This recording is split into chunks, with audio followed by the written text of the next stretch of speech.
Okay, welcome to Black Men Speak. I'm your co-host, D.J.R. Stewart.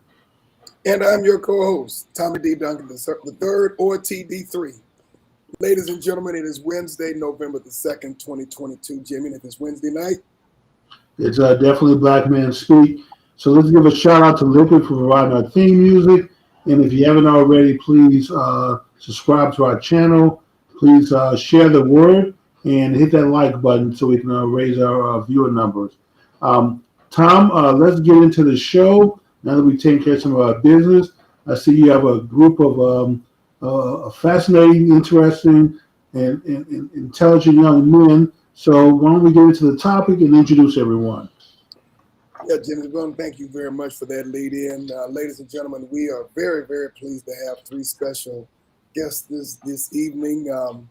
In a day and age where this world is becoming a great deal more competitive, you have to have a small group, what W.E.B. Du Bois sometimes called the talented 10th, to help to lead the way and to shed light into darkness. And so we have three young men that are and or have been academic superstars in their own right.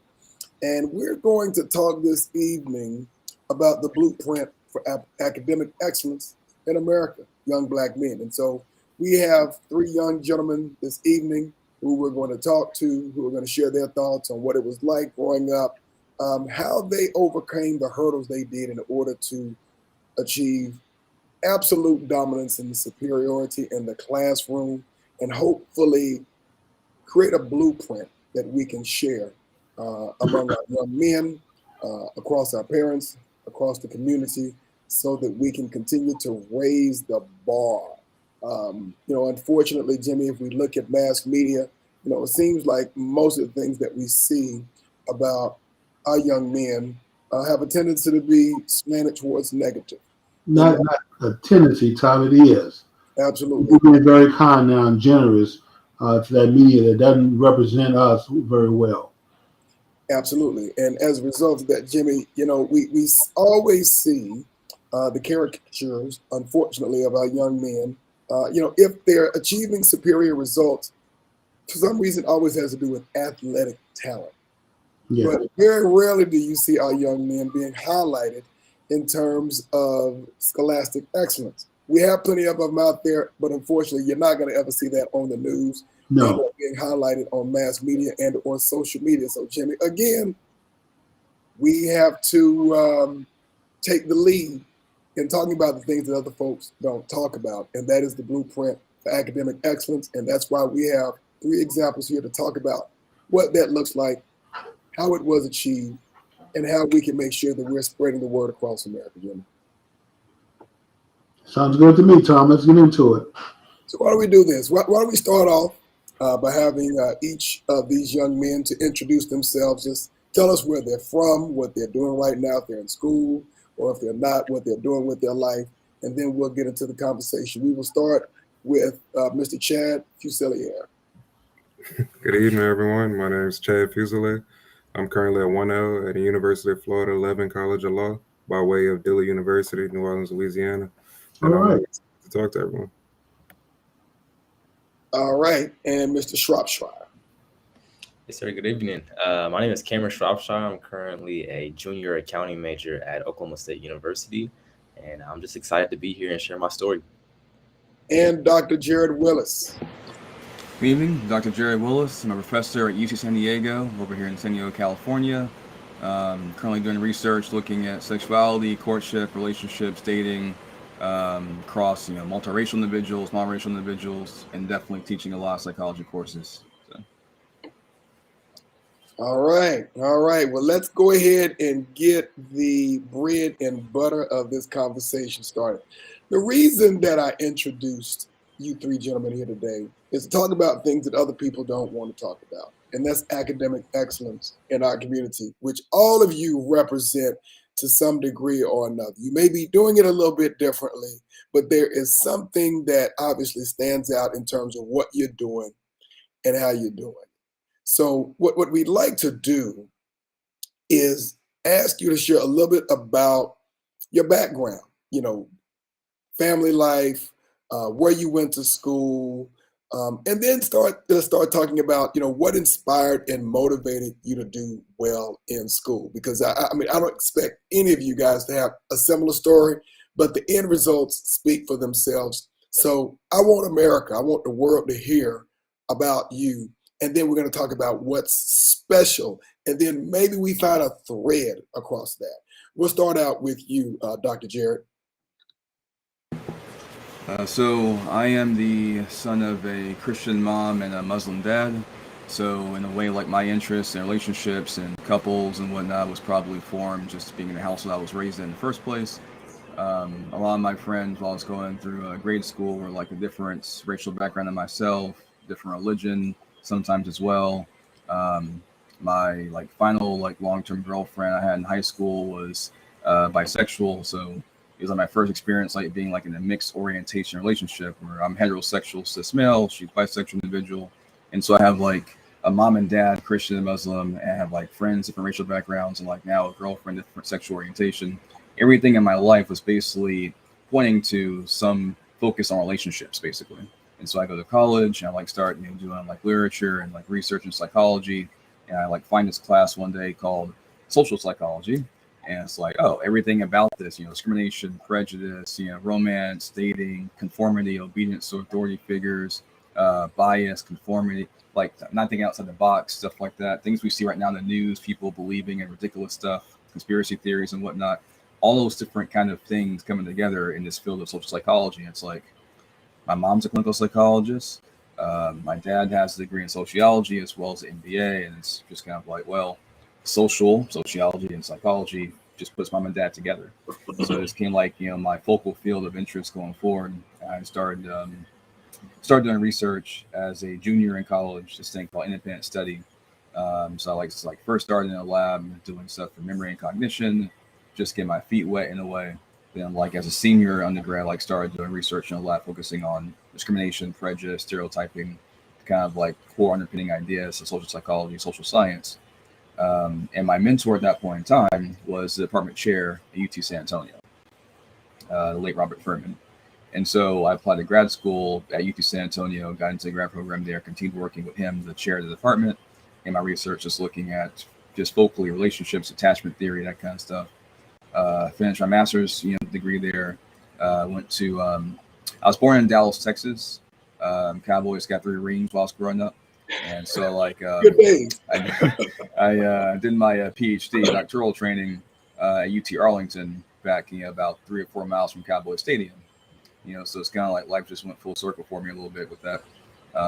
So that was from 2011 to 2015. And all my research was still looking at romance, relationships, that kind of stuff primarily. And my partner at that point in time, she was a South American woman, international student, focusing on neuroscience, and didn't know until years into dating her, 3-something years after dating her, that she was also bisexual. And so by the way, she's also part Hispanic. She has a Hispanic father, and she has an Indian mother. So she's multiracial, half Indian, half Hispanic individual, bisexual. And all my research is focused on this. It's everything in my life was just stacking the deck saying, just do this for your career, just your whole career, just do this. Because everything in my life was just basically the same thing. Just always these fascinating relationships. So I finished my PhD there. So let me ask you this, Jarryd. And to the other 2 gentlemen who are still actually in school. Okay, so America, I want everybody to know that Dr. Jarryd, he's been out of school for a while. And our other 2 gentlemen, they are actually in school. So I don't want them to expect that they have to have as extensive a resume because they're still in school. They're looking like, oh, Lord have mercy, am I supposed to follow this?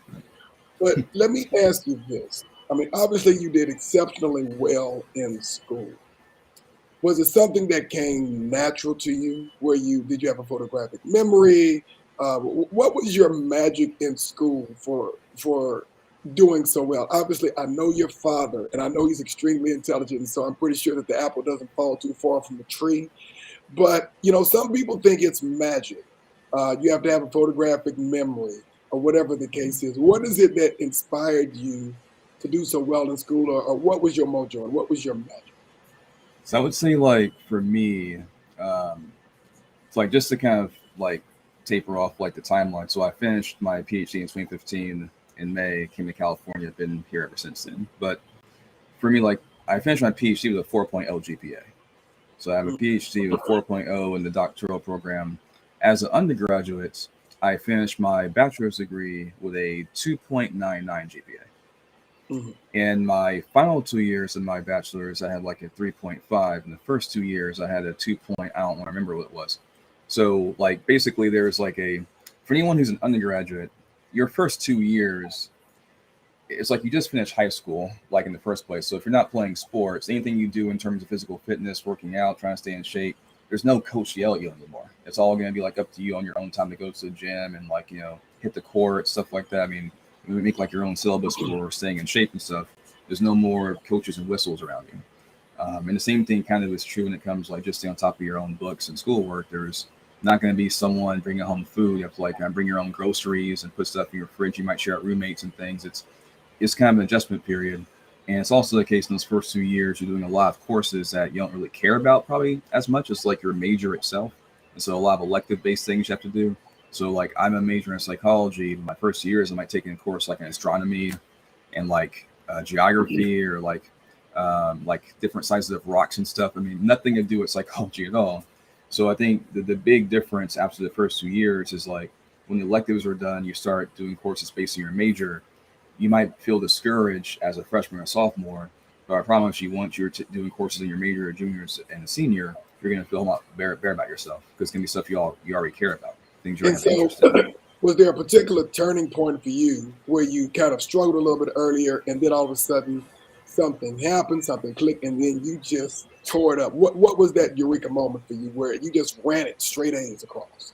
I think a key thing was starting independent research in the first place, joining a research-based lab in psychology and like kind of seeing the more professional side of how it would look like for a career if I was going to be maybe like a teacher and a researcher, like collecting data, human subjects, consent forms, debriefing, just the whole like experience of doing that, as opposed to, let's say, reading through textbooks, taking notes in class, bullet points on a PowerPoint slide just to get a high grade on an exam. It's just different, like kind of doing it like manually really doing psychology versus just learning it out of a book for a course. So I think my junior year when that happened, that was a major moment for me. So it was really finding your passion and your love in terms of what you were studying at the time. That was a key thing. Gotcha. That was a key trigger. Okay, let's now go to Cameron Shropshire and tell us a little bit about your story and your background and how you grew up, and then we'll kind of talk about what has clicked for you and or what has helped you stay focused. And again, I understand Dr. Willis has had a little bit more life than you do, so I just want to make sure.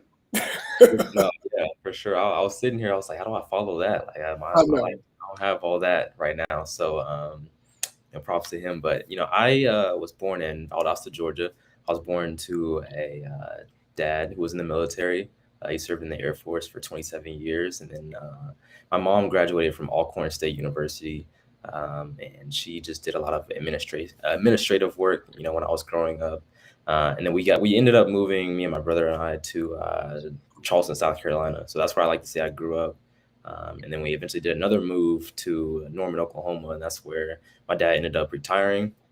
And I just say throughout my time in my childhood, like my parents really just encouraged me to push that needle a little further. And what I mean by that is like doing better than the generation that came previous. So my dad didn't go straight to college because resources were lacking.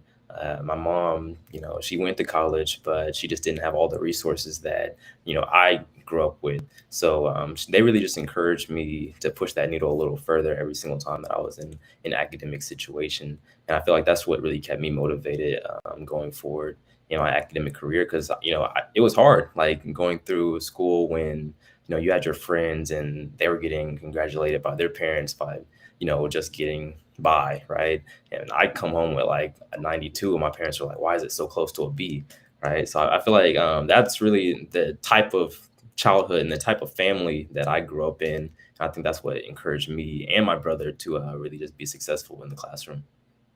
So what I'm hearing you say then is that you had a home environment that set a high bar and reinforced, what you were doing and not accepting good enough or just passing, so to speak? Yeah. So were they? I mean, was it a dad or mom who was like really hard on you? Had the belt? I mean, what did that look like? You don't have to be nice. You're doing well now. So Yeah. It was both, man. Definitely discipline as well, coming from a military family. Like my dad teach discipline, and that's just with everything, with respecting individuals, as well as just being disciplined in faith and academics and anything you just put your mind to. I know that he always told us, whatever you put your mind to, whatever you're gonna do it 100%. Like there's no slacking. But definitely that home environment of like not being complacent really helped me as going through my academic career, because there was just no room for error. Like I knew that if I came home and I wasn't putting out what I was supposed to be doing, which was like high A's and passing tests by flying colors, that I would get in trouble for that. And I think that attitude has stayed with me. And now I'm in college, and I have future jobs lined up already, like full-time offers, and I'm still going through, and I'm like, man, I can't accept a 95 right now. Like I gotta get every single point. So that kind of stresses me out sometimes. But I'm so glad that my parents instilled that in me early. So they built that into you, and now you're just carrying that legacy of what you taught on, what you were taught into your school environment. You're doing it personally. Obviously, when you go to college, there's no one waking you up in the morning. There's no one telling you what to do. But now that it's in your psyche, it's something that you do naturally. Yeah, it's natural, man. Like I feel like I have to overachieve in everything that I do. Outstanding. So you were taught and built up in an environment where mediocrity was not an option. Yes, sir. All right, good deal. No, that's outstanding. So, brother Chad Fuselier, I know I always mess up your name, Fuselier, correct? Yes, sir. Tell us a little about the same, the environment that you grew up in, what it was like in school, what kept you motivated, what kept you focused as well. And by the way, Cameron, I mean, because you pretty much ran all straight A's through college, right? Yes, sir. I started with 4.0. Exactly, and accounting is not an easy major the last time that I checked. So I mean, that requires a lot of time and energy. I took a couple of accounting classes, and I can guarantee you that's not something that it's not basketball. That's all I can say. It's not basketball. All right, Mr. Chad, tell us a little bit about yourself, your background, what you're doing, and kind of what the same for you. What has kept you focused, and what's been the magic? So I'm originally from Lafayette, Louisiana, which is kind of a mid-sized small town in Louisiana, and I had a similar upbringing to Cameron. I wasn't a military family, but my family always expressed that academic excellence was like the key to get your foot in the door into that next step. And beyond just reminding us to do things well, we was always tied to do things to our passion. So I played a lot of sports, did a lot of clubs. If anything we was interested in, our parents would make sure we had a shot at least trying. But if we was gonna step there and try, we had to put our best foot forward. So if it was baking competitions, we was competing to win it all. We used to do ice cream making contests, our trivia competition, etc. It was always to do that thing at the highest level. And then when I got to college, I kind of matured a little bit more, and I started connecting more to my family and my family history. I started realizing what a privilege it was to be in the spaces we're in, because I was reminded that even though my brother and I went to college, a lot of my friends didn't, or even more close and more proximate to me with my family. I grew up with a lot of family who was illiterate and couldn't read and write, and that's a huge motivator. You go to undergrad as one of the few people in your current lineage that's going to college. That's special. It means a lot. I think my family did a great job of contextualizing everything. I'm constantly reminded that my dad was born in 1960. That's 4 years and 5 years prior to the CRA and the VRA. And that's a constant motivator for me. Like that man that runs 5 to 6 miles a day, wakes up and work, is older than what we was guaranteed rights as a people in this country. And I'm not trying to jump from point to point, but I'm just saying that's something that's constantly reminded. We have this responsibility as educated Black men, of course, as alphas and any other organization you might prescribe or group you might prescribe, with this privilege of education.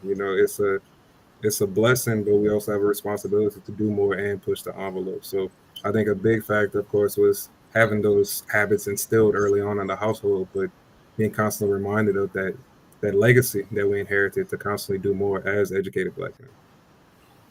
And just to put that in context for folks who may have missed that, CRA, VRA, you're talking about the Civil Rights Amendment and the Voting Rights Amendment. So I appreciate you definitely bringing that up.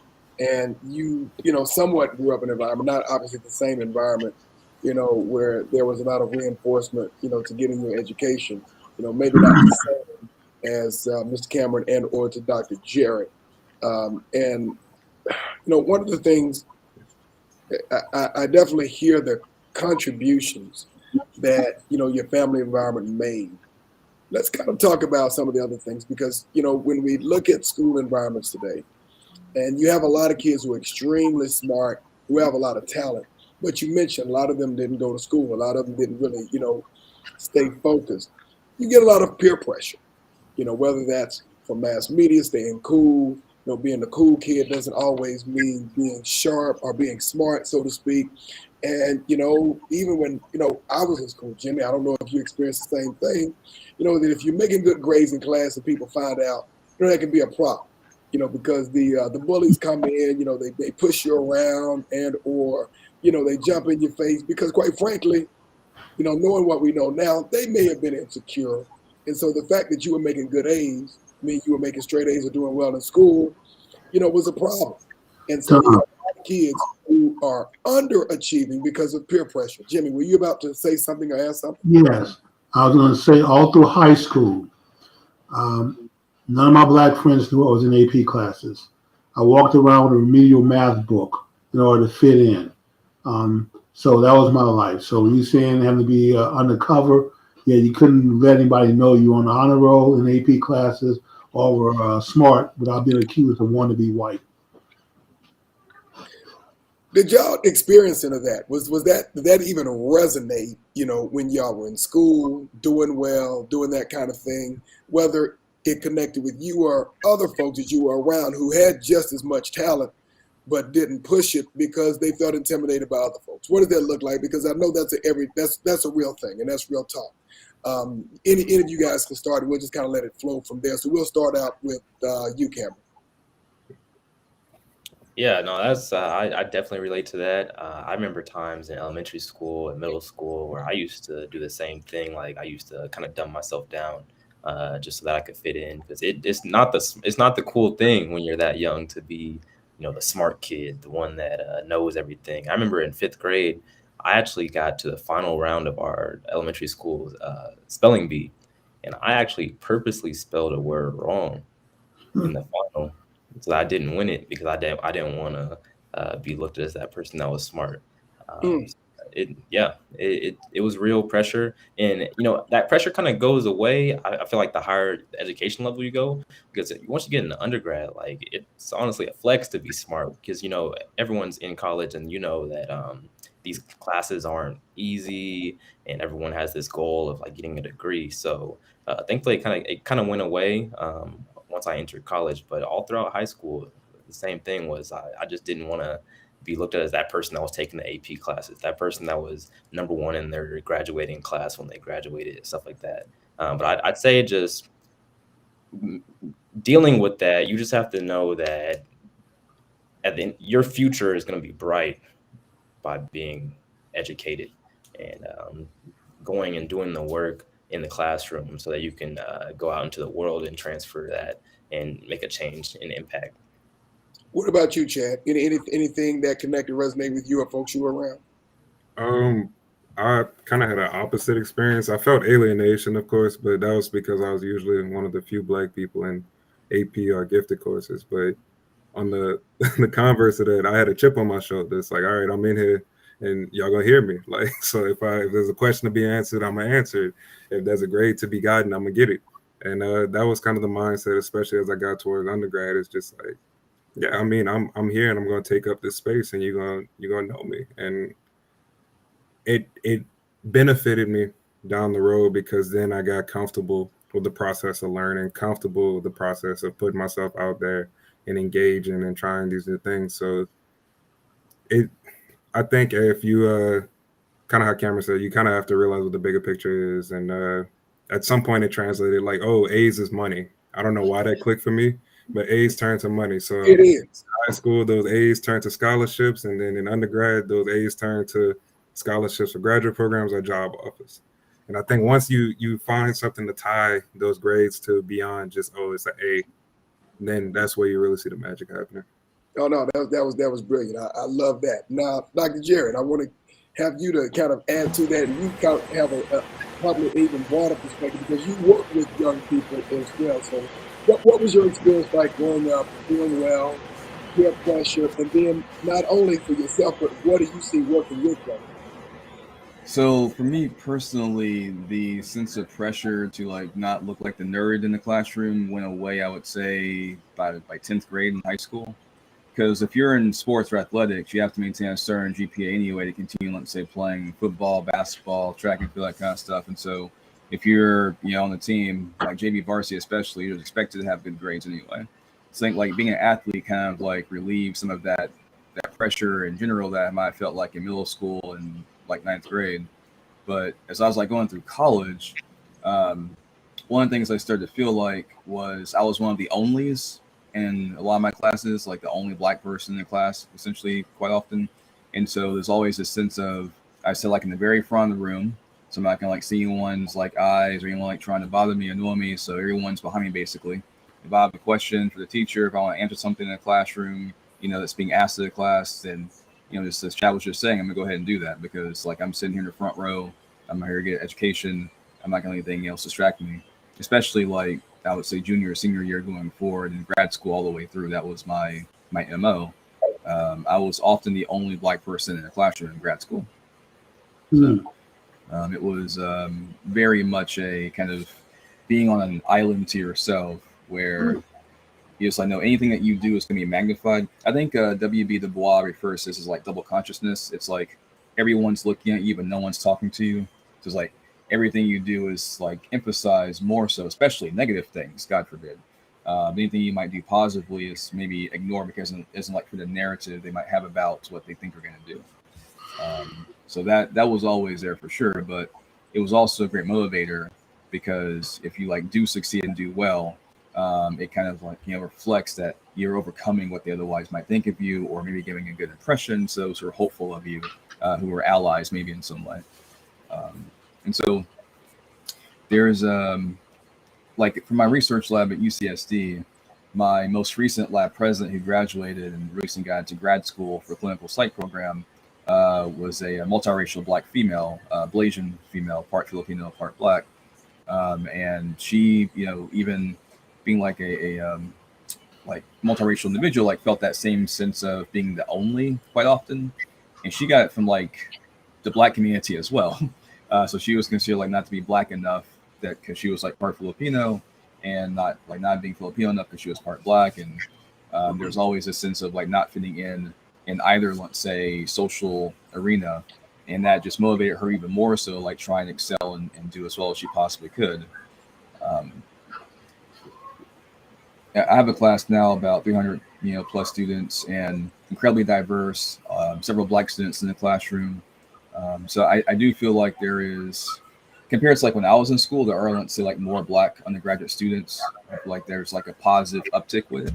I'm also in California and stuff, Texas at this point, but it is like, yeah, different culture for sure, more inclusive for sure. There is like maybe a more positive vibe with the iGen or Gen Z, but every now and then, like you'll still like maybe hear students echo the sense that they feel isolated in a way from others in terms of looking for groups to work with on projects, say groups, those kind of things. But it doesn't seem as pervasive or strong as it was when I was still in school myself. So let me ask you guys this, because you bring up some very unique things about someone who is African American and or they may be biracial, but partly African American. Do you see these types of issues within other communities, white community, Asian community, Latin American community, or do you think it is somewhat unique to the African American community for young men in particular that there's this type of pressure just because you're excelling in school, or do you see it among other groups as well? I see it among Hispanic individuals as well. So like when it comes to any kind of like in-group bias, like if it's based on appearance, usually it'll be minority individuals who will like have like an appearance-based skin tone bias. When it comes to performance in school, it's primarily Black and Hispanic communities that'll have that bias against people of their own group who are excelling in school, who they feel like are not being a part of the group, who are trying to look or sound white in some way. As though having good grammar and speaking clearly is somehow something that white people own just to themselves, which is, I never understood that logic. But usually it's Black and Hispanic social circles where you'll hear that. Among East Asian or South Asian Indian individuals, that's far less likely to be the case. And for those who are East Asian in particular, they experience the reverse kind of discrimination. It's like more positive stereotypes because like if you're East Asian, you must therefore have just all A's and you're like the best person to be in a study group with, and you'll get like high grades. And it's like not every single East Asian student is like gonna like fit any stereotype, just like not every single Black person is gonna fit a certain stereotype, right? So these so we can clarify, if we're talking about East Asian, we're talking about who? Let's say in layman's terms, when we say East Asian, or our audience who don't know what that means. Like Chinese, Korean, Filipino, Vietnamese. Gotcha. So if they're not breaking the curve, as Jimmy would say it, then it's typically they're looking at you crazy if you're not breaking the bell curve. Right. What about you, Cameron? What about you, Chad? What are your thoughts? Any other groups in particular that have this type of pressure or burden for just excelling in school, other than in your experience? And it doesn't have to be the same, of course, as Dr. Jarryd. Yeah, I'd say I'd piggyback off that and say that I see it in Hispanic communities as well, and you don't really see it in your Southeast Asian communities like that. And I have an interesting story because I am from Charleston, South Carolina, and I went to school with all Black people. Like it was all Black, maybe a few Hispanic, and then I moved to Norman, Oklahoma, and I'm one of two in my graduating class of 740. Completely the opposite. So flip the opposite. Right. So seeing that too, like I got here and education was like looked at as something that was great. When I was in Charleston, I felt much of that peer pressure, to not be the smart kid in class, to be the person that was getting in trouble, and you kind of earn like a street cred, like kind of in school by doing that. But then I moved here and like that's frowned upon. Like in Norman, Oklahoma, people care about AP classes. People care about getting into college. People care about getting scholarships and stuff. So it was a much different environment and culture that I had to adjust to when I got here. And I felt like it allowed me to take my academics more seriously as well. Okay. I don't know if we're going to call in or that's just a private call for Tommy. So since he has his own mute, I think it's a private call. So, well, Professor, let me ask you this. Do you grade on a curve? No, I didn't like grade everyone the exact same way, just based on how well they're performing. Always kind of felt like a curve that was like based on the highest grades in the class was kind of unfair overall. So I just kind of grade everyone based on their own performance. Okay, it looks like Jimmy, we do have a caller that would like to ask a question. And so if we could, sir, if you could announce your name, who you are, where you are calling from, and what your question or thought is for today's show. Hello? Yes, we can hear you, sir. If you could introduce us, who you are, where you're from, and what your question is. Yes, my name is Christian Baltazar. I'm from Louisiana. And I just wanted to say that, like, all of y'all stories are just, like, super inspiring, especially Chad. Like, I could really relate to that. Okay. Just, like, I was raised in, like, a really competitive, like, household. So, like, they just taught us to be competitive in everything we do. Either that was, like, academics or, like, sports or just, like, in clubs or anything like that. And it's just, like, I just really love hearing what y'all had to say because it's, like, I consider myself a product of success because of that. Because, like, now I'm in school in North Carolina. So, I kind of, like, made it out of Louisiana, if that makes sense. So I just wanted to say, like, I really appreciate y'all for sharing all that. Hey, we thank you for calling in. Of course, we are asking you to continue to, do the best that you can at whatever you're doing. And unfortunately, we don't have enough platforms that are highlighting excellence within our community. So we're appreciating We appreciate what you're doing. We want you to continue to set the bar and keep the bar very high, and make sure that you are a beacon of light and hope for other young people such as yourself. And we definitely appreciate you calling in. Thank you so much. I appreciate all of y'all. Any other Have thoughts? a good night. Any other thoughts before you drop? No, just keep up the good work to all of y'all. Just all y'all stories are super, super inspiring. Like, because I'm an undergrad right now, and just hearing all this is just like, it's just like really good motivation for me. So All I right. really appreciate all y'all. Outstanding. Thank you very much, sir. You have a fantastic day and continue to do well. Thank you. All right. And All Tom, right. that goes to show you never know what influence you're having on other people or what you're doing. So hopefully you guys will continue to walk the walk, and people will look at you and see what you're doing, and hopefully have the attitude that if you can do it, I can do it. I'm sorry, and I did interrupt the conversation we're having. So let's continue with that, and then we'll go on to the next question. I apologize about that. Who was speaking? Was it the doctor? Well, why don't we do this? In the interest of time, we have about 20 minutes left. So outside of family, one thing that seems to be a very common thread is that you guys were pushed from family members, whether it was a father, mother, or someone in your family environment.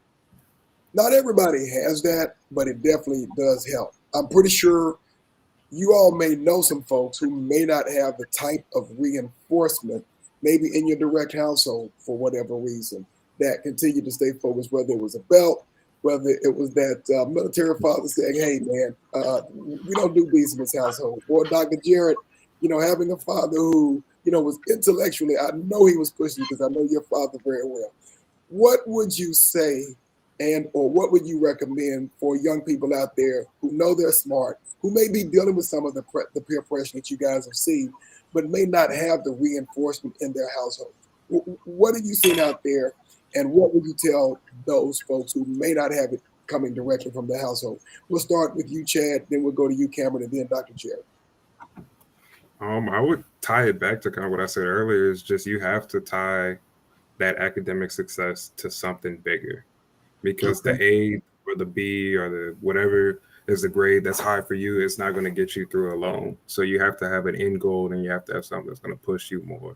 So like I said, when I was growing up, my parents incentivized academic rigor and academic performance. So we did quiz bowl trivia. I can think all the way back to like 5th grade. I was doing trivia up until I graduated college. I was on the collegiate quiz bowl team at Dillard.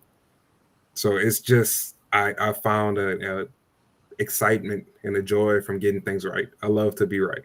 Okay. And I love the pursuit of correcting my wrongs. I was always an athlete as well, and so it was just something about winning and competing.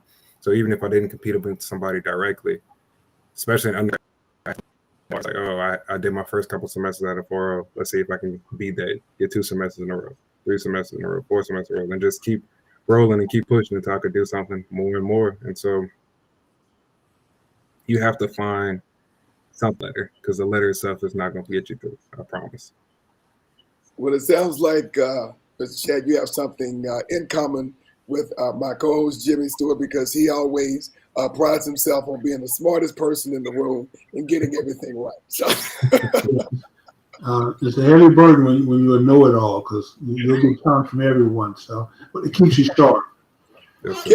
Cameron, what about you? What would you say for folks who, you grew up in a very strong family environment who really motivated you to do the absolute best, not come home with anything less than an A, but not everybody has the benefit of that environment. What would you say? Yeah, I'd say for anyone, falling into that peer pressure that, we face as Black men and just the Black community in general, you have to think about it on a much bigger, impact level. I think Nelson Mandela had a quote that said something along the lines of education is the most powerful weapon that you can use to change the world. And I think that's really what's at stake for the Black community here is getting that education. Now, there's multiple ways to go out and change the world, but I chose to do it through my education. And there's so much value in getting that education and using it to continue to push the Black community and push that needle, like I said earlier. And Dr. Jarryd, what say you? So I mean, like my mom and dad were like really powerful influences for me, of course. My mom like raising me largely like through my adolescence and stuff, being a clinical psychologist, being in a household with two Bibles, King James and her DSM-4 at that time, now DSM-5. I mean, that was a great contributor, motivator for me, having a lot of strong females around me. That the first person who ever invited me to like join a research lab, an undergraduate, was a female professor named Dr. Rebecca Smith.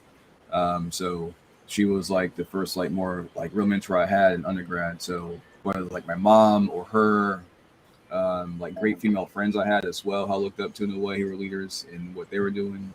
I got like kind of a different cultivation or like socialization experience, like what I had primarily in high school, where it's like mostly a more masculinized view of like what I should expect to be doing as a young man growing up and stuff.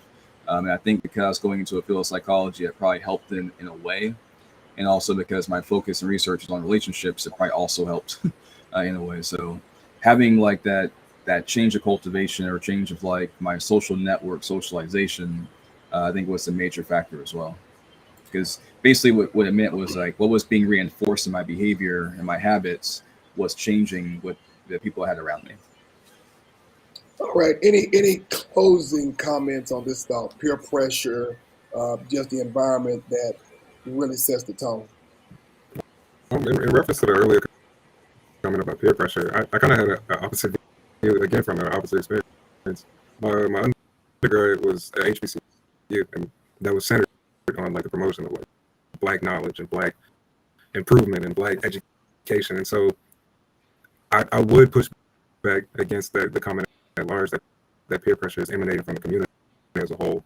Now, in your experiences in general, I understand y'all experience something different, but even when I was growing up, I had Black peers in high school, even on the football team, if it was a tennis team, etc., that would be excited for college admissions. That'd be excited for scholastic accomplishments with, if it's all district or all Louisiana academic team, or if it's accomplishments in beta, and then we got to college, if it's not with being a part of the honors college, or even with my fraternity, there's a celebration of Black knowledge.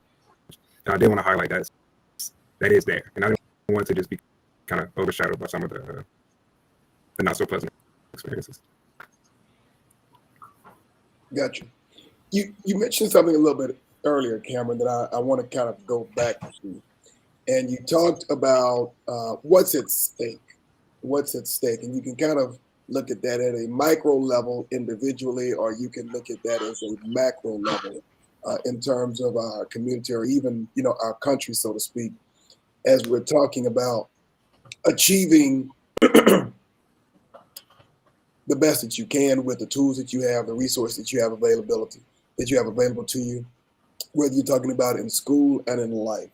But let's talk about what's at stake in our community, in our communities, and for young Black men in particular, because again, typically when we see things about young men and young Black men in particular, as it pertains to mass media, the news, etc., it usually isn't positive. There's a lot going on out there.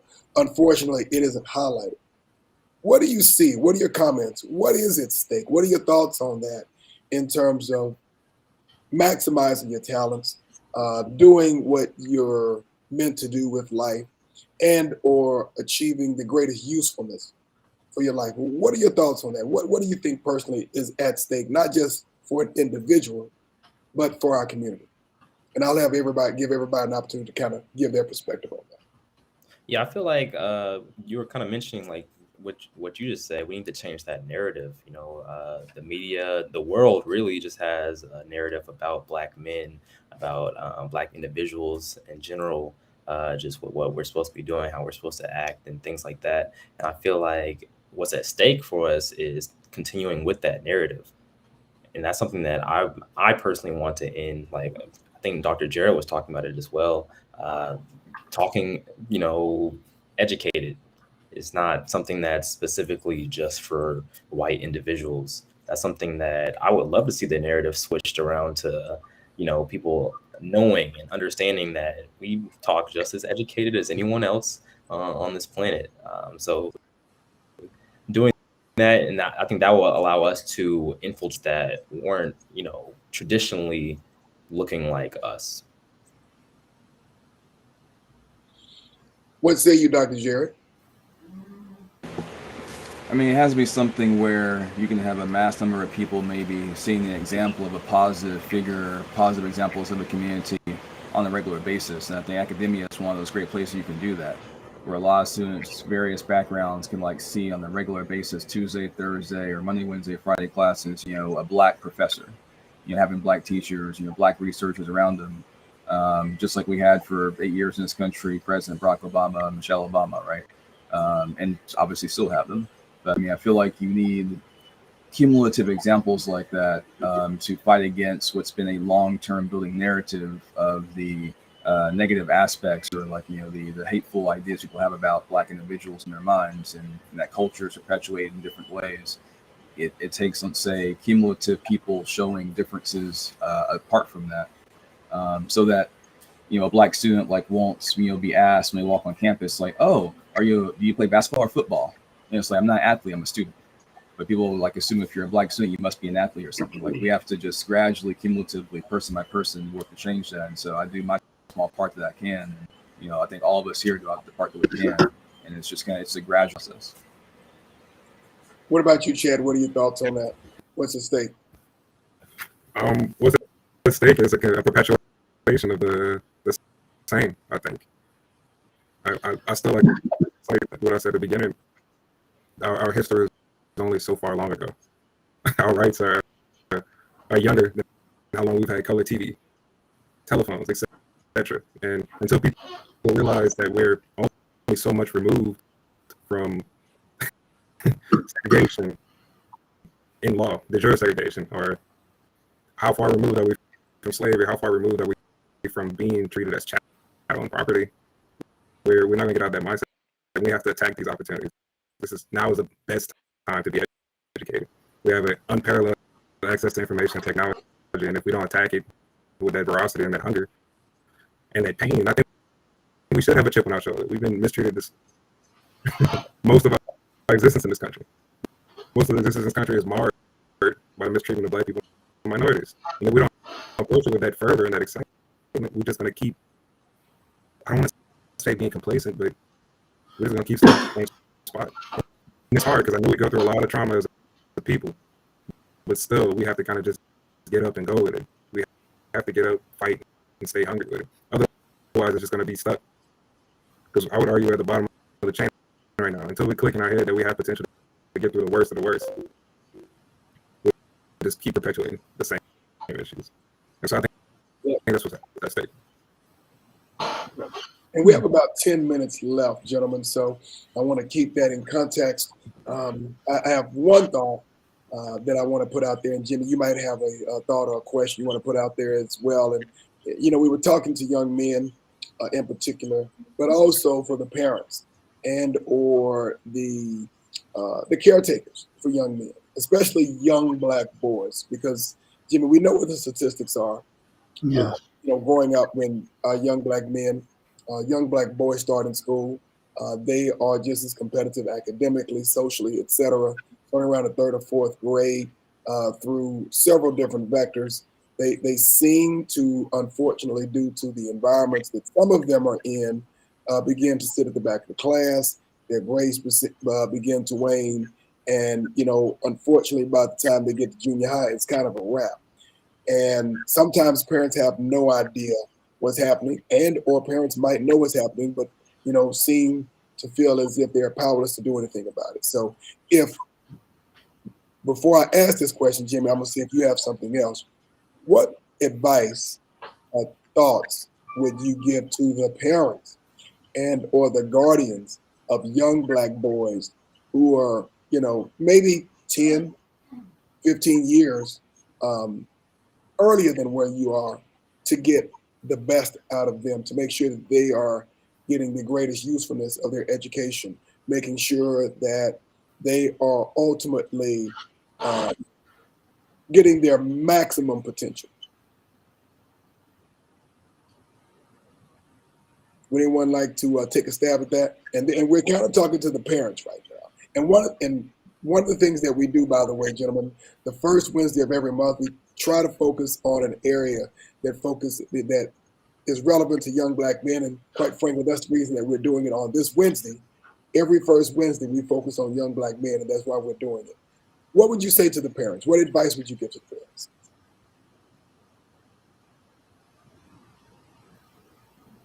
I say, Oh, go ahead.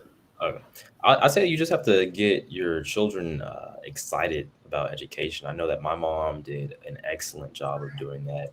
I know, like, the highlight of me and my brother and I's week, you know, when I was in elementary school, she used to take us to the library every Saturday. You know, we would just sit at the library reading books for 3-4 hours straight. And we would check out books and read them throughout the rest of the week, and come back the next Saturday and just repeat that cycle. And that was something that I was excited about. And I look back on those times now, and the reason why I like reading now is because of that thing that my mom instilled in me when I was like 5 years old, 7 years old. So things like that. I think Chad mentioned earlier that he did, you know, quiz bowls and stuff. My mom put my brother and I in quiz bowls too. Black History bees, spelling bees, Bible bees, stuff like that. So things like that that will get your children excited to continue gaining that knowledge about whatever. Like, it doesn't have to be just about school, but just anything. I was really interested and fascinated by just the world around me because of those examples. I think that has helped me in my day right now, just continuing to pursue a master's degree after this. What about you, Chad? What are your thoughts? What would you advise to the parents? I would say remind your children of the alternatives of what happens when you don't get an education. Because I think that that excitement for certain things will change and shift as time goes on, but the consequences and the alternatives has stuck with me personally. Because I can't imagine where I'd be without even an undergraduate degree, or even if we go a little bit further back, a high school diploma. I mean, life is hard. Life is genuinely hard, and if you can show early on how valuable and how much of a difference maker that is, and expose them to certain things, then I think that's where you'll really get that click going. Because the interest will change over time. People are supposed to change. That's the natural progression of life. But those hard facts of life, potential for going hungry, potential for not having housing, potential for having to work and do something you don't want to do for 40 plus years, 50 plus years, that's real God honest truths that you have to adjust to and swallow. And it's nice whenever you can confront those issues on something on your own terms. You know, I love the choice that I could say, oh, I'm going to law school to be a lawyer. That's something I want to do. Nobody put a gun to my head and say, oh yeah, you're going to be a lawyer. And that's a blessing within itself. So I think a huge part of that is I'm reminded that things could be a lot worse, and I just have to keep seeing it through. Gotcha. And for whatever reason, it seems like there's a little distortion on your line. Cameron, I'm not exactly sure. You were very clear at the early part of the show. For whatever reason, I hear a little distortion on your line, so I don't know what that is, but I think we pretty much caught everything that you say. Dr. Jarryd, what are your thoughts? What advice would you give to parents? I would say to help surround them with friends, maybe in a way that are going to socialize or reinforce, behaviors such as reading or being interested in stuff like science, just even looking at the stars or things like that, as opposed to, let's say, a social network that might pick on them, for like getting high grades. Like, you want to surround them with peers who are of the same mindset as much as you can, and even getting them like into sports in school, in middle school, might be useful because, again, if you're in sports, you have to have, like, say, a high GPA in the first place to keep on playing sports. Like, it's structured functionally to ensure that the kids are going to like maintain good grades, just to keep on playing sports they like to play. So that's like almost like an implicit strategy to keep the kids' grades up. But the social network is a major factor of it, and doing things like reinforce behaviors, reinforce interests that are like not in line with like the stereotypical thing that might otherwise see in the media portrayed by, black actors in TV shows or movies where they're often like, like gangsters or stuff like that. Like, you want to reinforce like more positive images that, show black men, black women, like in the best of lights, in their families and people in the community, and let them see those examples in TV and movies, and let them see other stuff. All right, Jim, we have about 5 minutes left. So wanted to kind of get your thoughts in, and then we'll have closing comments before we Okay. close tonight's show. The time has gone very fast, but I think this has been an outstanding conversation. I think very, very good feedback. So my comment is to our guest, and I would say have the courage to let your light shine. We all have gifts from God, and you guys are exemplifying how to develop that gift. And those gifts will serve you. You'll become a doctor and professor, and eventually you become a lawyer and an acclaimed CPA. So when you got out of a life where your gift is provided for you, find a way to share that gift with others. Would be my advice. Yeah, and don't let society shame you into not showing what you're capable of and what you're about. So let other people be inspired by what you have done. And before we close out this week's show, I'd like to thank Chad Fuselier for joining us and providing your comments. Of course, Frederick V. Roberts, who is a longtime supporter of the show, and I'm done. And I believe we have, Yolanda Shropshire as well. We want to thank you for joining us tonight and supporting the show, of course. If you do like what you hear this evening, please make sure you share this information. Make sure that you subscribe so that you can log in each week, Wednesday night, 8 o'clock p.m. Central. A couple of things I'd like to put out there, Jimmy. We've talked about this before. That which you do continually and repetitiously, you become very good at. And we think about the things that we do well.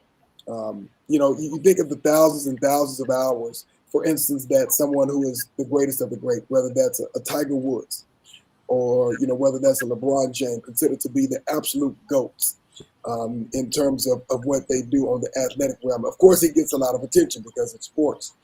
But if you think of what these young men have been doing, putting in those thousands of hours instead of dribbling a ball or even hitting a golf ball, you're talking about the study, the grind, the hard work that they're putting into studying and crafting and becoming an absolute master and expert, whether it is at social sciences, as Dr. Jarryd has done, whether it is in accounting, which Cameron is doing, and or if we look at, the study of law, which Chad is doing. When you commit those thousands of hours into completely perfecting your craft, you can't help but to be great. That's true. That's what we have to look at when our kids are 6, 7, 8 years old. We're looking at them where they are now, but we have to look at them for where they can be. And those thousands of hours that you put into something are crafted into excellence and perfection. And I think that's what we have to focus on. Jimmy, if you can imagine what our community looks like if we commit those thousands of hours that people put into the sports realm, but they focus on technology and or business. Correct. And other areas that are creating value for our community and the world, what we will look like in just 5 years and or 10 years.